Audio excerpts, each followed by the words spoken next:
11వ అధ్యాయము విశ్వరూప దర్శన యోగము 30వ శ్లోకము. లేలీహ్యసేగ్ర సమానస్ సమంతాల్లోకాన్ సమగ్రాన్ వదనైజ్వలద్భిః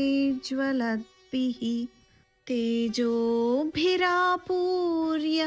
జగత్ సమగ్రం భాసస్తవోగ్రాః ప్రతపంతి విష్ణో.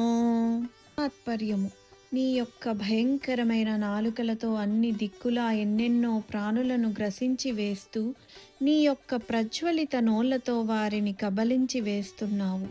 హే విష్ణు, నీవు సమస్త జగత్తును నీ యొక్క భయంకరమైన సర్వవ్యాప్తమైన తేజో కిరణాలతో తపింపచేయుచున్నావు.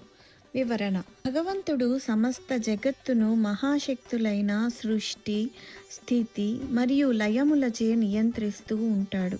ప్రస్తుతం అన్ని దిక్కులా తన మిత్రులను, శ్రేయోభిలాషులను అందరినీ గ్రసిస్తూ ఉన్న సర్వభక్షక శక్తిగా ఇప్పుడు అర్జునుడికి అగుపిస్తున్నాడు.